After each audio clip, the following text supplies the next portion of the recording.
without further ado, let's get on with this Q&A and let's start. I mean, Toby, do you just want to say a quick little thing about yourself? Like if this was speed dating, career-wise, just like a quick punchy line. Career-wise, specifically. Yeah. Okay. I'll try. Well, hi everybody. I'm Toby. I'm a music supervisor, and I work for a company called Leland Music, a music supervision agency here in London. Um, One thing about my career is it's very busy right now. So this is Christmas season for us, believe it or not, and it has been since the middle of August. So all the advertising campaigns, obviously every brand wants to make their big sort of showpiece communication around Christmas time. So I'm spending my time thinking about Christmassy things at the moment. Oh, that's early. I know, right? Very early.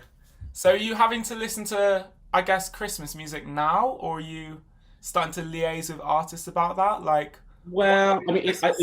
in my experience, it's actually very unusual that brands want to use actual Christmas music. It's more about a message and a kind of emotion that they're trying to communicate around that time of year. So it's less jingle bells and more just sort of a broader sort of feeling and personality that you get from your sort of Christmassy campaigns, every year. The key one for us is John Lewis, which we've been doing for the last 10, 11 years maybe. But there's lots of other equally festive ideas being thrown around at the moment. Yeah. I mean, obviously, John Lewis is a huge partner. So for, I guess, an artist to have their music on a John Lewis advert, that's like crazy. So do you go out and find them? What's can you break down some doors behind the process Yeah, of that? yeah. I mean, the process for any advertising campaign, but then it also applies to TV and films, which we also work on as well, is that we're telling somebody else's story, right? So the creative comes from, in the case of an advertising campaign, it comes from an advertising agency and a director.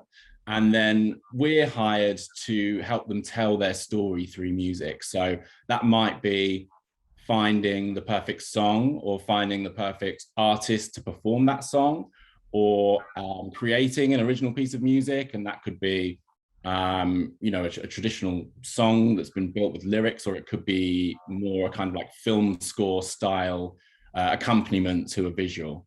The process with any campaign will start with a script and an idea, at which point we're brought on to kind of discuss how best to communicate that through music. And so then we'll go through all sorts of stages that might be demoing original pieces of music, or once we have a picture, so once they've shot it and we start seeing edits, we might start playing with existing tracks on the film to see what feels right. And then obviously we move into the kind of negotiation and licensing phase where we'll be agreeing fees and the terms under which we're able to use the piece of music, all the way through to final delivery dates, which in advertising is called a play out date, where basically everything gets locked in place and then it goes live however many days or weeks later. Right. And how is this something that actually happens rather quickly? Is it like the initial conversation is there and then you pick it up again like a month later and then suddenly within a couple weeks, we're getting to the finished product? Or is it actually more elongated and there's a lot more conversations had with all the parties constantly?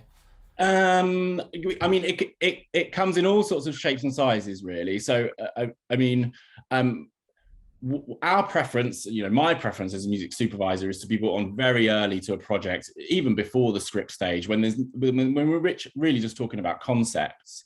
And at that point, obviously, you've got the luxury of time to talk to a director about his or her preferences for music, the story, and empathize with where this story is coming from. Where's the perspective? Where's it set?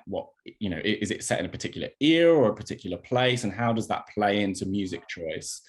And then we can kind of travel with the production as it goes through pre-production stages, through the shoot, and then into post, where decisions start being made right towards the end when you finally decide what it is you're going to do. Having said that, there are certainly projects we work on that move incredibly quickly. Like maybe, for example, a brand decides to do a campaign around an event, which either hasn't been long in the planning, or I don't know, maybe they make a late decision to do a campaign about the World Cup, for example, in which case we might be brought into a project with a matter of weeks left, in which case there's a lot more time pressure. And but certainly I think the most creatively rewarding way of working is giving the time to kind of luxuriate in that sort of collaborative stages before the film is shot. With film and TV, it's different. It tends to work over a longer period of time. And I think in terms of production crew, we're in a music supervisor in a quite a unique position of being with the production from the very start of pre-production at that conceptual stage, all the way through to final delivery. And, you know, that can be anything like a year, 18 months, 2 years. So, you know, unlike certain other departments in film production, a music supervisor will generally be working on a film from the very start until the bitter end. Right. I mean, that must mean that like your days are so varied and so different. I guess like if we track back then, how did you get into all of this? Like how did this become your day-to-day routine? So I was DJing a little bit, sort of around, you know, late teens, early 20s, and then started working at a record label, which was my first industry job. Right at the bottom of the record label, I was sort of an administrative assistant, and then grew through that company to the point where I was heading up their licensing department. So in that role, I was promoting the catalog of the label to music supervisors, or to brands, or to filmmakers, or, you know, video game makers. And then however many years down the line, I effectively just jumped to the other side of that transaction and became, you could call it a music buyer as opposed to a music seller. Well, that's a little bit clinical, I suppose, but basically going from promoting a catalog to music supervisors to being the person who's receiving music from labels, publishers, artists, management companies. And my client now is the filmmaker, whatever that might be. So it could be feature film, TV, adverts, you know, and any other kind of moving media, basically, like computer games or fashion film, that sort of thing. Yeah, I think that's the story, and here I am now. Oh yeah. Well, I mean, so if you were to give your like, do you remember your first year of starting in the industry? Vaguely. It was a Right. long time ago. Okay, I'm gonna well bigger first 5 years, right? If you were to give your first 5 years in the industry's self some advice, what would you tell yourself? I have tons of advice for my earlier self, I have to say. I mean, for me, I would love to say that I had this like laser precise career trajectory worked out from the word go, but I didn't at all. And it took me quite some time. That's why I think, you know, events like this and organizations like you guys are so good now, because I wish it existed when I was coming up, because it took me a fair amount of time to understand that the role I have now is out there and, you know, it's attainable. And so in those early years, I was really just finding my feet in the music industry and understanding where all of the, you know, what all the various career paths were. So I think if I had some advice for my like 20-year-old self, it would be less advice and more like a little bit of insight into what's available and what the paths are to it. And then I think that in terms of you know, equipping a young person with the knowledge to kind of pursue those sorts of goals is mainly about just throwing yourself into it in terms of understanding the art form and the craft and how the business works. So I would always encourage a young person to kind of, I mean, presumably if you're interested in being a music supervisor, then you're moved by music, right, and moved by film, in which case I don't think it's much more of a step to look up who it is that was working on the productions that you like. You know, if you're watching something on Netflix or whatever and you love how the music sounds and how it works to picture, then it's quite straightforward to work out who that music supervisor is, you know, what company they worked for, who the composer was, you know, the tracks that are in the show or whatever. And you can get in touch with these people. You can reach out to music supervisors, or, you know, reach out to production companies and introduce yourself, what you're up to, what it is that you're passionate about. And people love to hear that about their disciplines, right? Especially when it's something as niche as what we do. So yeah, I think that my advice to my younger self would be more kind of like more along the lines of a little bit more sort of illuminating information about how it is the industry works, and where those pathways can lead from that early age. Yeah, I mean, like, is there any qualities that like you inherently see in other people who are music supervisors, or if somebody was coming to you and like, hey, I want to be a music supervisor, I do X, Y, and Z, like, would you go up, tick, tick, tick, okay, that's a good start? Like, is there any of those things? Yeah, I think so. I think there's probably a bit of a misconception about a music supervisor, that we all have this like encyclopedic crazy knowledge of all corners of music, and that's just not true. Like, you can't possibly hope to have like an exhaustive understanding of all types of music from around the world.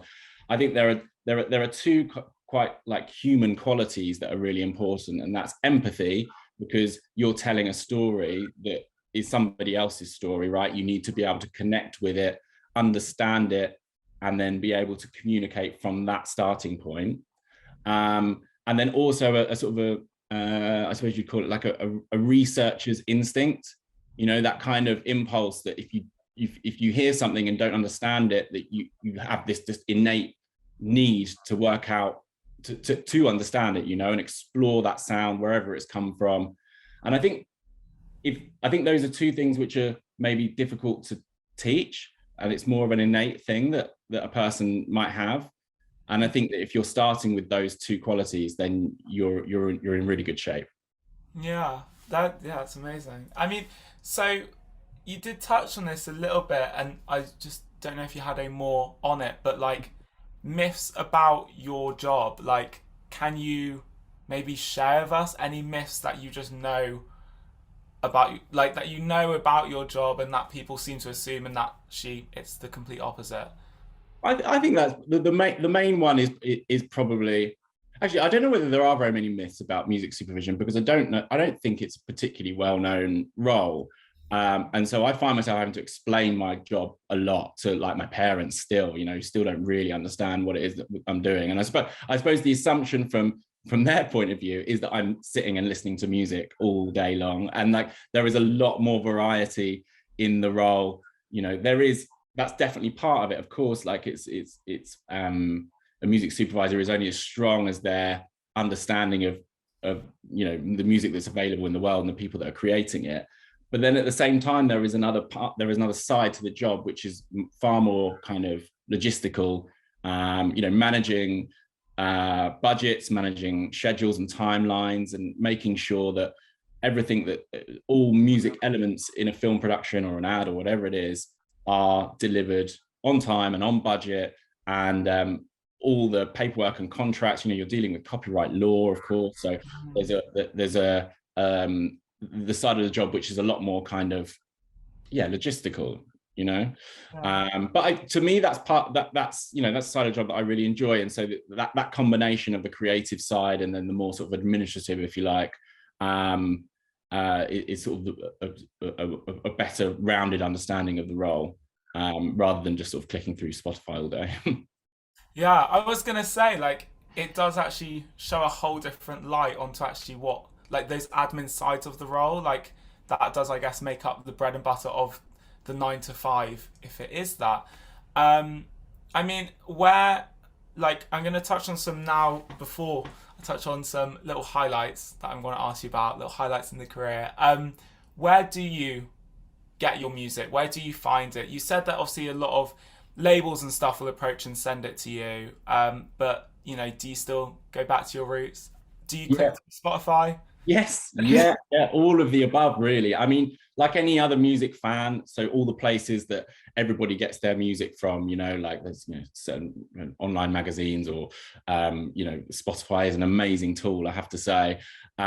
We are in a privileged position of being sent new music by most record labels, let's say, there's always people that we don't know, but it's our job to find them, and make sure that we're having like the broadest understanding of what's happening in the music world around the world at any one time. But other than that, it's yeah, I don't think it's that different to anybody that's on this call, really. You know, go and see a lot of music live, and, you know, there's certain radio DJs that I really respect, and so listen to their shows a lot.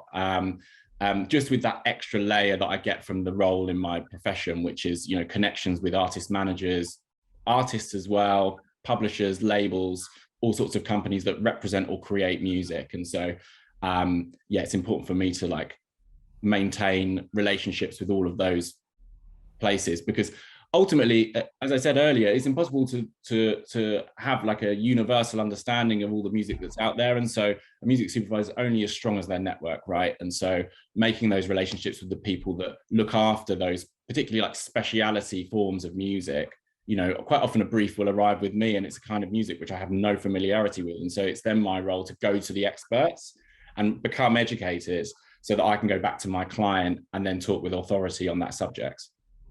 I see. And I mean, I guess like, what kind of briefs can you get? Is it any briefs? Is it any music? And then can you tell us any of these people, any of these radio DJs who you rep and you go to first? Well, I mean, in terms of radio DJs, for instance, I really like, there's a guy called Charlie Bones, who was an NTS DJ who recently launched his own radio station. And I think his taste is perfect. Like, I really enjoy all of his shows.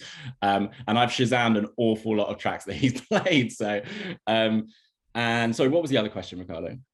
It was more just, well, I guess touching on that, also love Charlie Bones' show. His new station used to be where I lived, which was quite, oh right, okay, that's quite ironic. But I guess like the next question would be like, is it just a case of then is an artist getting out there on all those pools and sources, and you know, how do they get seen by you? Is it by being repped by a radio presenter? Is it by just being across all platforms? Yeah, You know?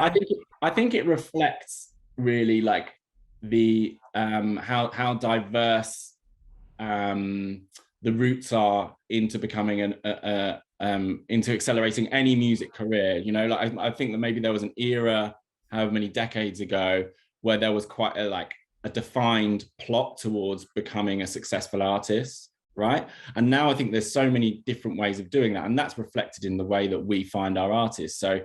So yes, you know, the sort of traditional sort of radio plugger being played on radio, being picked up by a label and then being serviced to a music supervisor, that does exist. But then also we work with a lot of independent artists who might just get in touch with us, you know?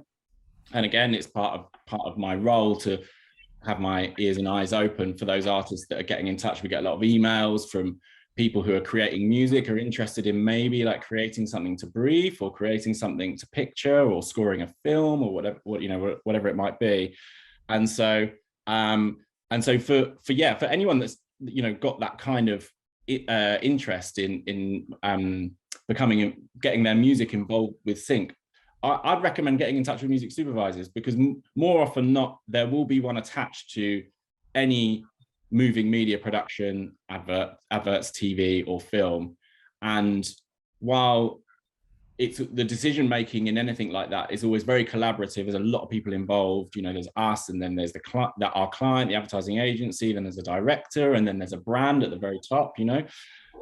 Having said that, the music supervisor, you know, should have a pretty, you know, be a pretty strong voice in the room. And I think that any of us should really welcome those sorts of connections from exciting young or maybe not so young artists that are, particularly if you've got a specific interest in having your music placed on some kind of media. Yeah. I mean, has there been any examples then where you have had an artist like email you or send in their music, and then like where has that gone, or where has their music gone? Yeah, absolutely. I'm trying to think of an example, but it happens all the time. I mean, for example, in the composer world, so, you know, composers that are making scored music for film, sometimes ads and things like that, there's quite a healthy scene in that world of independent composers that aren't being represented necessarily by an agent or a label or publisher, but are, doing it all themselves, and it's a totally valid way of working. And so, a lot of the work that we've done across all types of media has come from those sorts of relationships, which have been built out of, an unsolicited email that starts it off, and then maybe you'll meet and understand a little bit more about the music and the way they like to work, and then the opportunities come in, and obviously we're only working on so many projects at any one time, or so many briefs at any one time. So quite often it's about registering the talent wherever they might be, and then the job comes in however further down the line, and it reminds us of that person we met that time who excels in this kind of music and works this way and has this kind of story. Yeah, got you. So once they kind of drop that kind of beacon of hey, I'm here, this is what I'm doing, you kind of just keep them in the mind just in case when something might arise. Yeah, I mean, we rely on databases, right, in our company, and any other music supervisor, I'm sure, because there's only so much I can remember. So yeah, I mean, I always encourage an ongoing dialogue. Everybody's busy, so it's not a constant thing. But certainly, I like to know that the composers or producers or songwriters or artists that are on my radar, I like to be kept up to date with how their art form is developing over the months and years.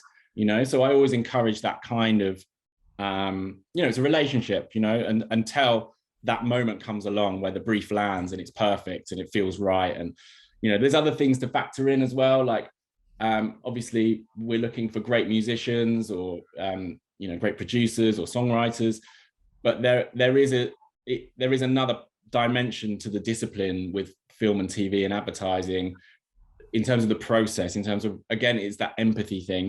You're taking your natural art form and applying it to somebody else's story. And that's a different muscle to flex, right? Because, it might be that you're briefed and then there's a lot of changes along the way. Like you might have your client coming back to you and say, well, actually, can we change this bit, change that bit? And so there is I suppose it's a little bit of patience and a kind of an understanding of the journey that you go on to achieve, to sign off on a project like that. It's very rarely first time, you create something and then that's job done. Yeah. And before we carry on, guys, keep dropping your questions in the comments. We'll be answering them in the last 15 minutes, but also if there's any pressing ones, just drop them in as well. I think what I find so fascinating already is is when you talk about being a music supervisor, you almost talk about it like a storyteller. And I think it's really interesting is the way that people then take on their job. It normally is if they take on it with passion, integrity, and actually a real sense of I'm carrying something really important here. They normally end up actually staying in the industry for a while, just because obviously you're really good at it, but also there's a passion behind it. I think, has there been any big career highlight moments that you've loved that, you've been on the journey from start to finish, or that you've just gone, wow, that was amazing? And can you maybe share some of them and just talk about them a bit? Sure, yeah. I mean, I definitely recognize I'm very lucky because there are quite a lot of those, it's a and it is storytelling, and I do like to talk about it that way, because to me that's the most precise way into the core of the role is telling a story. It just so happens that the tools we have are music, right? As opposed to, if you're a casting director or a makeup artist or a director of photography, your tools are something different, but you're telling the same story. In terms of highlights, I mean, it's difficult to move away from Top Boy at the moment, just because we're in the middle of it, the next season, and we've been with this project for 2 seasons now, since the beginning of the first Netflix Top Boy season.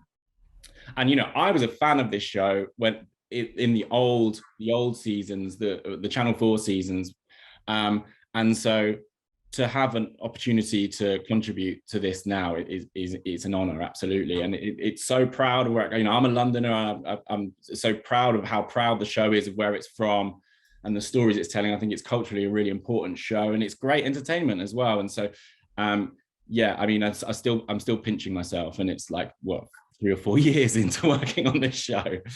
But there's lots of other, you know, there's a lot of variety in terms of the kind of, in terms of the highlights in the role. I think, you know, sometimes it might be that you're really making a difference in an artist's career. You know, if you're placing a up and coming artist in a advertising campaign, particularly if creatively it's something that they're really connecting to, and then the financial side as well, which can be, you know, career changing for someone, and that feels really good. And then I guess on the other side, it's about the work, right? The creative, and there are projects that I've worked on that I felt especially proud of. Yeah. I mean, there has a question that's just. Oh, there is questions.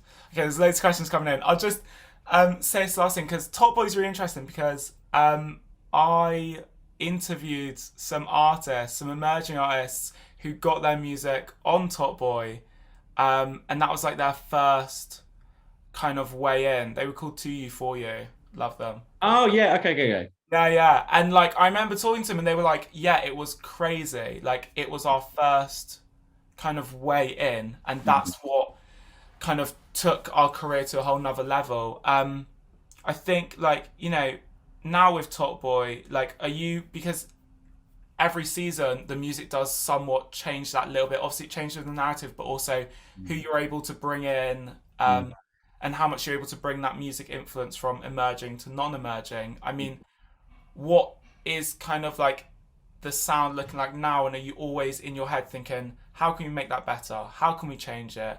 What do we want to, I guess, tell the story of and amplify other people, if that makes sense? Yeah, absolutely. And I mean, with a show like that, we're never not thinking about it. But I mean, that's because we're fans, right, of the music, and so it's a very easy thing to like work weekends on when the work is listening to British hip hop. And so, yeah, I think that one of the things that's really exciting about the show is that it is a real champion for that scene, and it certainly isn't afraid of really going for the most up and coming artists. You know, you know, do you know what? Actually, there's quite a sort of a spectrum there in terms of, you know, that you do have, like, you know, your gigs, or, you know, whoever else, like the, you know, the really established, like, the, you know, the royalty of the scene are there. But then there's also a lot of room for those, you know, really grassroots artists. And I think that's part of the beauty of the show, right? Because it is so real and it is so London, that it gets to be like this snapshot almost of what's happening in the scene at the moment. Does that answer your question? Sorry. Yeah, no, it does. It touches on a question from Gio, I hope I've pronounced your name right, who basically just kind of wants to know, like, what can make us stand out as independent artists, I think, is a first question, and then there's a bit more that I might say afterwards. But yeah, what can make you stand out, especially when you're going to reach out then to a music supervisor? I would say, I mean, I'm sort of flipping the question on its head a little bit, but there are some things which I personally tend to not be drawn towards when music feels like it's being made specifically for sync. You know, people will talk about syncy music, and generally I think what they mean by that is it would sound right on a car ad or something, which, you know, which is fine, and there's certainly a place for that. But me personally, like, I'll always be drawn to things instinctively because I'm a fan, you know, and usually that will come with a certain level of authenticity. Like, if I feel like I'm connecting with an artist, particularly if it's the kind of thing where I'm, you know, struck by something that feels completely fresh, it will almost always be something which just feels like wholly authentic to that person, where they're coming from and what they're up to. Do you know what I mean? What they're trying to express. And I don't think they're really. I think it's a mistake to advise any artist to kind of modify their sound with sync in mind. There are exceptions, I guess, but again, I'm just talking about the stuff that excites me, and and there are no rules in terms of like genre or style or form or tempo or anything like that. It's to me, I'm like engaged with something when I enjoy it, like a fan, you know, when I become a fan of an artist, and then if I get to work with that artist, it's in incredible unison of, you know, my professional life and otherwise. But in terms of standing out, I think that there are so many different ways of doing that in terms of like getting yourself visible. And I think it's probably, I've just end up kind of repeating the same advice that like an A&R at a record label would give you, or like a radio plugger at a radio station would give you. And it is about reaching people's ears, right? In whichever way that you do that, if it's live, or if it's kind of, you know, making yourself an amazing online presence, or the sheer quality of music, right? And kind of, you know, word of mouth, or, you know, whatever channels it is that people pass around music. So sorry, I know that's a little bit of a vague answer, but I think the key thing for me is that, you know, unless you are specifically working to a brief, I personally think that an artist should not be changing the way that they create their music in order to get sync, because generally speaking, I think that the art suffers. Right. And I mean, do you actually work with less artists who make their music for sync, if that makes sense? Do you actually end up working with a lot more artists who you've kind of sprung up and gone, actually, this might work for this, and you had no idea? Yeah. I mean, there definitely is a time and a place for that music, which is built specifically for sync. And, you know, you see it particularly in advertising quite a lot, and, you know, it's useful. It's got like a utility, right? A practical application.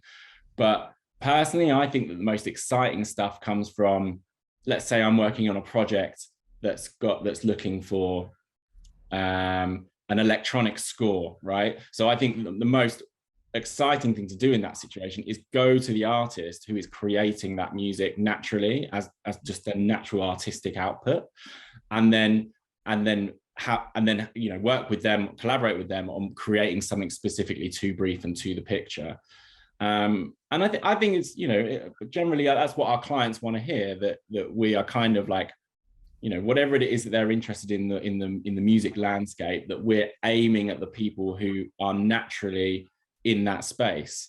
So, you know, with something like Top Boy, it just means like endless researching and talking to management companies and labels about who's coming next, you know, because at the beginning of every series, there's definitely going to be this whole raft of artists that we're not aware of. And then we have to get to know, and then we make our selections.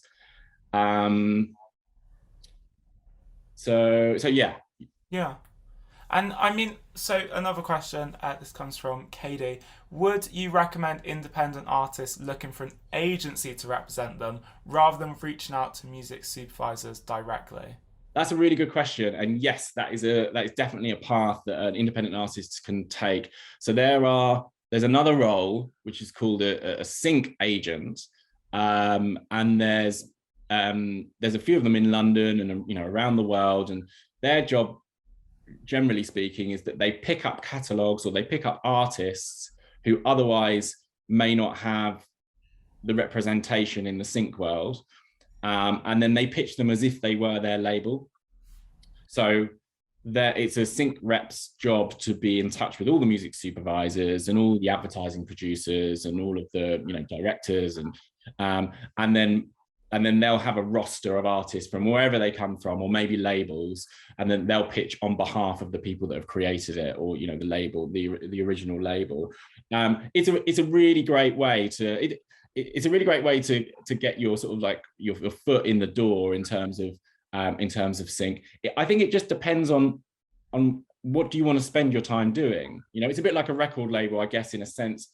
The job of a record label is to make sure that an artist doesn't have to do anything apart from make music, right? We'll look after your promotion, we'll look after your marketing, we'll look after all of that kind of stuff. And a sync agent will offer a similar kind of thing to an artist. We'll look after your sync, we'll do the networking, and we'll do the kind of like cold calling and you know, we've got an established network so that you can spend your time creating music, playing live, writing songs, you know, doing the stuff that you really love to do. On the other hand, some artists might feel really energized by the sync world and want to do it themselves, and that's equally as valid. I see. And with then a sync agent, So if they said, all right, take that all sync world off your hands, you just make your music, is it like a label then, and they will put down, they will just say, here's some money for this, or is that a conversation that comes later? And because obviously for a lot of artists it does make up somewhat of a part of their earnings. So I guess like if you do get an agent, should you be like, oh, I'm going to get paid soon, or is it a lot Yeah. longer of a wait? Does it fall through sometimes? Things like that. Oh yeah, absolutely. I mean, it's not a very sort of like prolific uh thing sync. Like, it's, obviously there's work being done all around the world all the time, but if you're an artist who has just signed up to a sync rep, there's always an element of patience that has to come with it. You'd expect that a sync rep would only pick up your catalog if they believed they could do something with it, right? Otherwise, kind of what's the point? So I think it would be encouraging, and there's some great people out there, really talented sync reps who will do, who will put an artist in the best possible position to have those placements. But there is always going to be an element of right time, right place, yeah, because a brief can mean any one of a million different things in terms of what a client is looking for, and it's just being visible at that point in however you've done it. If it's been working with a sync rep or directly having relationships with music supervisors, so that your music is visible, and then I guess there's other sorts of more sort of administrative things which I would always advise an artist to get straight, like samples. Like, make sure your music, if you've got samples in your music, that it's been cleared, or at least there's an awareness, because it's a nightmare for an artist if they feel like they're getting close to landing something and then it turns out that the bass line has been lifted from somewhere else and it's not been cleared, in which case the whole thing will fall apart and the client will move on to another piece of music. So really getting those things straight, because the time pressure on the film production side is so tight that often you can lose those opportunities if it's not all been worked out ahead of time. And have you seen that happen like too many times? Yeah, I think that it's unusual, but it is a pitfall. It's a question that I will ask of an artist if I'm licensing something from a completely independent artist. They've got no label, no publisher, no manager. Then it's part of my job to ask those questions up front. Do you own all of this? Are you actually in a legal position to license this music, or is there anything in it where you've borrowed, or sampled, or whatever it is? But there are definitely times, and I've definitely bumped into this actually, where you're working on a job which has like such a furious rate of, the deadline's coming so fast that an issue like that can really make the wheels fall off, because maybe there just isn't time to get it fixed, or maybe there is another 3 tracks which are kind of B-listed and can just hop into place if this one isn't looking straightforward. So I definitely advise anybody just to know their music and know, like, from a rights point of view, that they are in a position to license without it being overly complicated. Got you. And is there anything else that you look for, like that you ask for from an artist, like that conversation? Like, is there anything else you go, look, do you have this? Do you have that? You need to have this. Like, what are the other things that you may ask of them? Yeah, I mean, there's pretty simple stuff, like an instrumental of the backing track without the vocal is always useful to us, because it might be that we're kind of almost like sculpting the piece of music around a scene, you know what I mean? And so what's happening on screen, maybe the dialogue might mean that you need to kind of dip out of the vocal at times on a certain kind of scene, I mean. And so having those things ready to go and like fully mastered, WAV audio, just all various versions of the piece of music, if they are available, it's great to have them to hand, because they do really come in useful, particularly in something like advertising, where you might have a voiceover that starts in like the 5th second and then runs all the way through the ad, and so you need to the music needs to kind of like bob and weave around what else is happening, so they don't just end up clashing all over each other. So yeah, that sort of thing is useful. Yeah. Yeah. Amazing. And I guess like, I mean, I don't know if this is a thing, so you can just tell me, Ricardo, you're wrong, and that's fine. But like, if an artist is getting approached by sync rep, like, how do we know that they're like good or like certified or like not gonna like just kind of, I don't know, take your music or whatever, or just go like, Yeah. is there any like safety nets, I guess? Yeah, I mean, you can usually find quite a lot about, the reputable sync reps, they'll be online, you'll be able to see the people that they represent already. And if you're encouraged by that list of catalogs or artists that they represent or songwriters or whatever it might be, then I guess you're in a safe place. But as with any agreement with any party, I guess you just need to like read the small print, right? Like you just got to be aware of what it is that you're doing. Like, is there any kind of exclusivity involved? That can be a great thing because of course it really motivates your sync rep if they know that you're the only person pitching your music. But is it right for you as an artist? And I think it solely comes down to how the artist wants to work their music. What sort of deal are you looking for? And I think these days there's so many different ways of doing everything, including having your music promoted for sync. So yeah, I think it's just a little bit of care and attention, right? And a little bit of research about who these people are. I feel like there's a lot of talented sync reps out there. So, I feel like if anybody was approached by one, you could look into the backstory a little bit and see what else they've been up to and the successes they've had as well. They'll often put the work that they've done on their website, so you'll be able to see the ads and the films that they've actually placed music to. Okay, amazing. Still, guys, lots of time for questions, so keep dropping them in. Speaking of questions, nice segue. I'm gonna go to another question. It's from Sophie. So, is it better to email a music supervisor about your work, or is messaging on social media acceptable?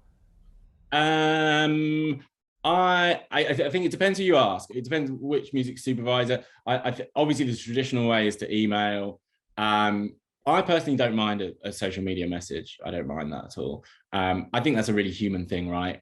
I think it completely depends, like how much does a person like or not like social media or email for that matter. I see. And I mean, is there anything specific that you can recommend putting in that initial like contact, whether it's a social media DM or it's an email or it's a LinkedIn? Because some people Yeah. move fast on that, and sometimes that actually works. Well, I'm not one of them. So if it's me, I would say not linked because I'm useless at it. But I would say, I mean, again, a really basic thing, but download links. Like it's incredibly frustrating. I totally appreciate that some artists maybe don't want to give away download links. I would say that music supervisors are very used to dealing with very confidential music, and so nothing ever escapes our office, right? But quite there might be a situation where maybe I'm working on a production that's in the edit. Again, not many days of editing left, and so music is really being fired towards the edit, and things are landing and being licensed at an incredibly fast rate. And if I'm hearing something that I really like from an email from an independent artist, but there's no download link, and maybe they don't reply to me for like half a day asking for a download link, the opportunity might be gone that quick. So I would say if you're comfortable allowing music supervisors to download your music in high quality, then that's always a more useful way of sending your music than, for example, a SoundCloud link stream or Right. types of stream. Yeah. So, I mean, are you looking for like, are we talking MP3? Are we talking WAV? Are you also wanting them to like supply their socials? Like, what kind of things would you look at and go, yep, they've thought about this. That Yeah. let's maybe see what it's like. Yeah, I mean, I think that I would often look for the socials and stuff. If it was a brand new artist to me and I wanted to understand a little bit more about them, then yeah, I'd look for their online presence. Maybe not socials, maybe it's just like maybe there's a write-up in a blog or an online magazine or something like that. So yeah, any kind of anything else to sort of give a little bit more backstory and understanding of who the person is, I think is always useful. The music always comes first, right? I'm unlikely to look into the backstory if the music hasn't caught me first. But if the music does catch me, then yes, I'll be interested, like any fan would who's this person, where are they, what are they up to, do you know what I mean, like what else is there. So I think that that sort of, I mean, whatever information you feel comfortable presenting with your music, it always helps to have extra information, right? Because, you know, there can never be any negative to it. In terms of like catching the ear or eye of a music supervisor, I think it's the same with any kind of emailing someone you don't know in a company or whatever. Like, I think it's just about presenting yourself in the most kind of informative way. And I also think that it really doesn't hurt to do a bit of background into who you're emailing, right? And like, maybe you'll find that this person worked on a show last year that you love, in which case say that in the email. You know, like, everybody likes to hear nice things about themselves, right? Yeah. Amazing. And I mean, is it always worth going straight to the source, or is it like, you know, like a company like Leland Music, you can have lots of different staff doing lots of different jobs on different levels as well, and therefore then there's different time pressures and deadlines and things like that. So I mean, is it worth always going through somebody who's maybe an assistant of that, or is it just going straight to the source? Yeah, I think that either of those routes make sense, really. I mean, I personally, again, this is just me speaking, but I like a little bit of kind of I like those sorts of communications to feel a little bit personal. So I definitely feel like that I'll probably more likely to pay attention if it feels like there's a reason it's being sent to me. For example, about talking about Top Boy, maybe like, you know, I love the last season of Top Boy, yada yada yada, and here's the music, which is along those sorts of lines, makes sense. So I think, like, if you're aiming at a company, then maybe you can research a little bit about who the people in the company are, and like if it feels like there's somebody there who you think would really resonate with what you're creating, then go for them. But yeah, absolutely. I suppose from a simple sort of like busyness point of view, it does make sense to go to an assistant or a junior, because it's more likely to be their role to be like more constantly cataloging music, listening to income. We have people in the company who's, you know, maybe slightly more junior, and they're more sort of like heavily researching or like categorizing the incoming music, and so that totally makes sense. But equally, I wouldn't want to like scare anyone off from sending music to music supervisors, because again, it's our lifeblood, you know, like we really rely on it. Yeah. And this is another question from Gadil. Hope I pronounced that right. Also, keep putting your questions in, because we're still going and we're still here. So no question is a bad question. Gadil has said, as a music supervisor, how often would you use music from sync libraries? I personally not very often, but that would differ wildly depending on which music supervisor you're talking to. I think that the music library is an incredible resource, and there are certain types of projects which will really rely heavily on it. Certain types of programming, certain types of ads, even, or film, or whatever it is. I'm not the I as a company, we tend to work more with commercial music and composed music, bespoke music, than libraries. But the libraries are incredible, and there's great people there. I'm just not quite the expert on it, as I am with, you know, the other elements. But yeah, I mean, it's what I mean by like all these various routes that you might take. You might be commissioned by a music library to create music specifically for them, so that they can find placements for it, and that can be a really amazing route for an artist, no doubt.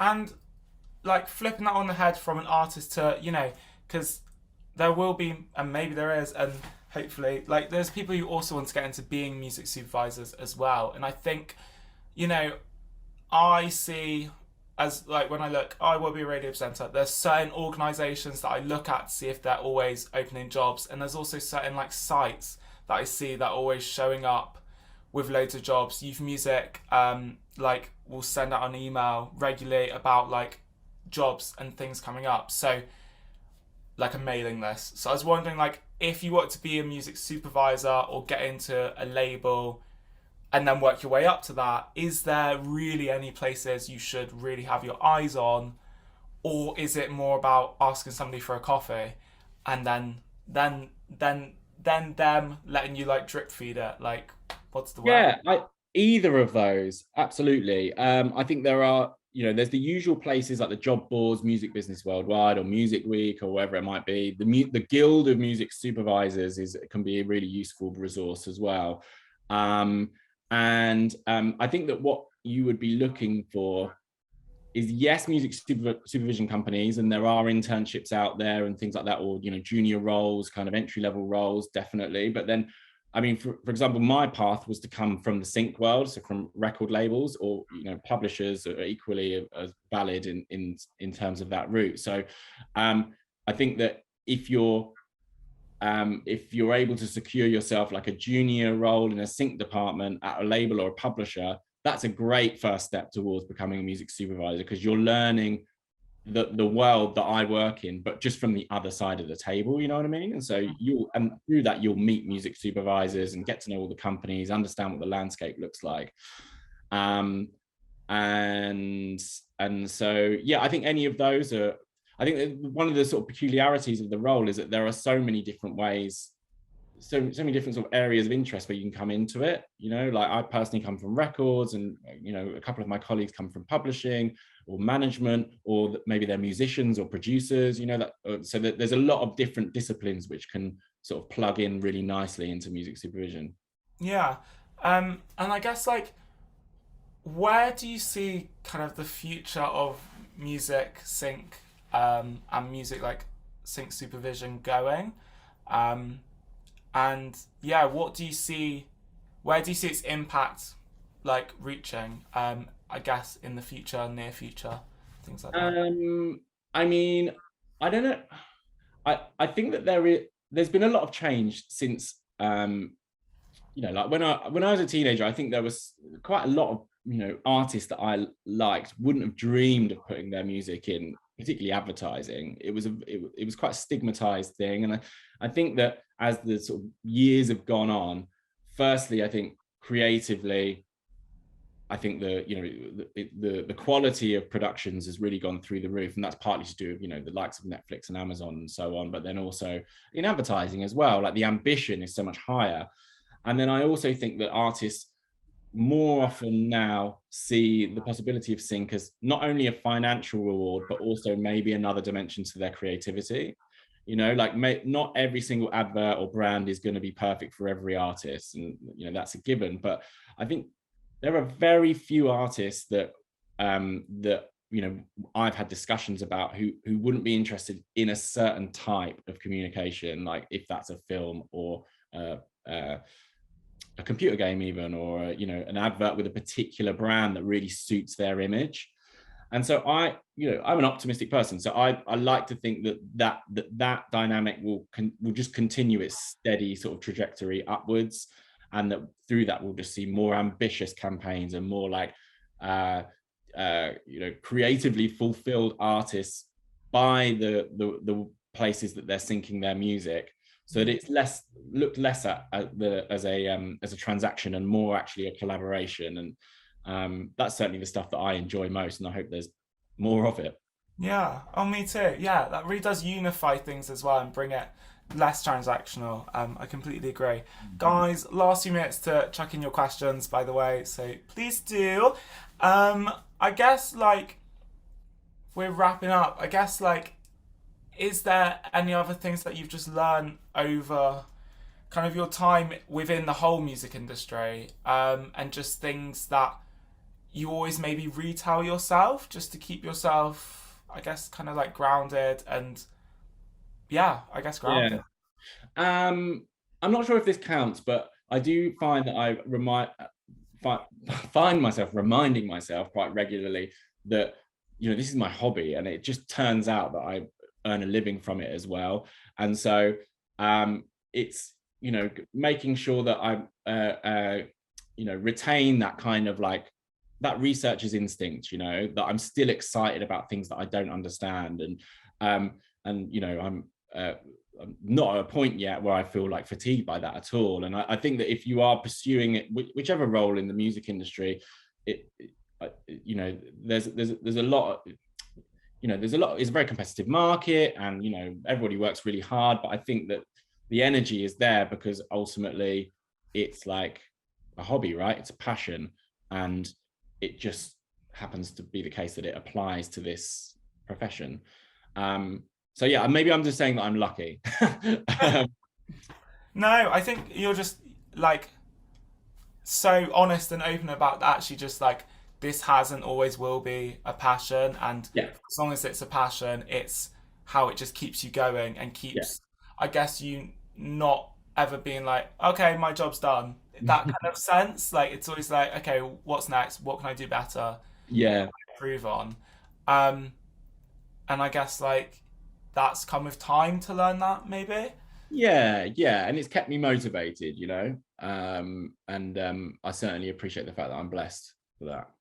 Yeah, lovely.